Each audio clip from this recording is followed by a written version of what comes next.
Okay guys, तो आज के सेशन में हम लोग डिस्कस करेंगे V stack and H stack function के थ्रू आप किस तरीके से एक गिवन पहले से जो हमारे पास बना हुआ एरे रहेगा उसमें कुछ हम एडिशनल रो एंड कॉलम्स को किस तरीके से हम ऐड कर सकते हैं, कैसे होगा उसको देखते हैं। सबसे पहले हमने यहाँ पे इंपोर्ट कर लेते हैं numpy एज np और हमने एक वेरिएबल डिक्लेयर किया है a इक्वल्स टू लिखा है np डॉट एरे और यहाँ पे मैं 2 डायमेंशनल एरे लूंगा। तो 2 डायमेंशनल कैसे लिखते हैं आप अच्छी तरीके से समझते होंगे।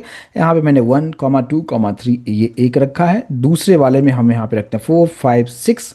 तो हमारे पास 2 रो है और 3 कॉलम्स का हमने एक यहाँ पे मैट्रिक्स हमने बना लिया है।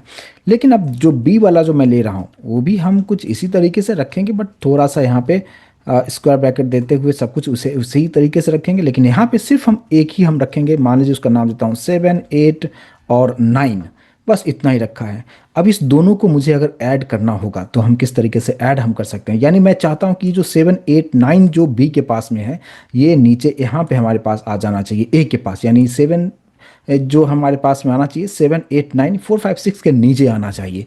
कैसे होगा देखिए, यहाँ पे हमारे पास इनबिल्ट एक फंक्शन है। तो सबसे पहले हमने एक वेरिएबल डिक्लेयर कर लेना है सी इक्वल्स टू हमें लिखना है np डॉट। अब देखिए नाम जो है, नाम इसका जो है उसका जस्ट ये उल्टा काम करता है। कहने का मतलब ये है कि अगर आप यहाँ पे देखेंगे हमारे पास 2 पार्ट है, V stack and H stack.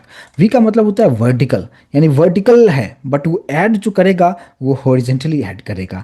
तो यहाँ पे मुझे ये जो वाला पार्ट ऐड करना है, ये रो है, इस रो को मुझे पहले वाले में यानी ए वाले में मुझे ऐड कर देना है, इंसर्ट कर देना है।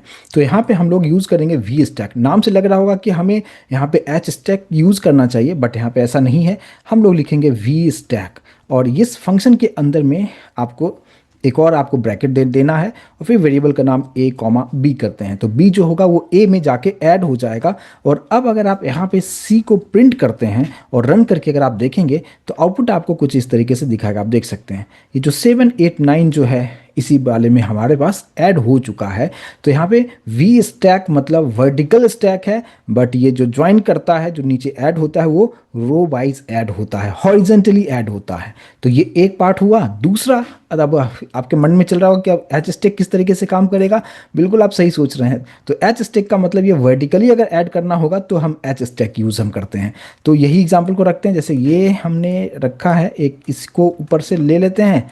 लेकिन इस केस में हम लोग यहाँ पे b का जो वैल्यू होगा मान लीजिए कुछ इस तरीके से रखते हैं np डॉट एरे, ब्रैकेट देना है, ये भी हम इसी तरीके से रखेंगे।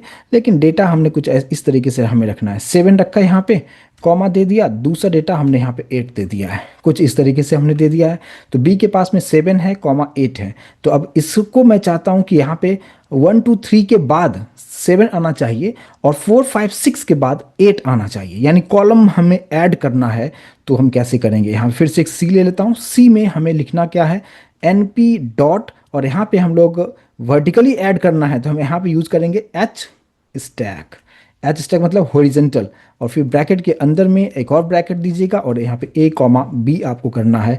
और फिर यहाँ पे हम प्रिंट करेंगे c को और रन करके आप देखिए, आप देख सकते हैं यहाँ पे 7 और 8 ऐड हो चुका है, यानी 7 जो है फर्स्ट वाले रो में जाके ऐड हो चुका है और हमारे पास जो 8 है वो सेकेंड रो में जाके ऐड हो चुका है। तो यहाँ पे एच स्टैक और वी स्टैक के थ्रू आप किस तरीके से ऐड कर सकते हैं एलिमेंट को, आई होप कि समझ में आया होगा। बस नाम ध्यान रखिए, जस्ट इसका जो नाम है उसका ये अपोजिट काम करता है। तो V stack and H stack, I hope कि समझ में आया होगा। प्लीज़ प्रैक्टिस करके देखिए, मिलते हैं नेक्स्ट सेशन में, आगे का पार्ट डिस्कस करेंगे। Thank you so much guys.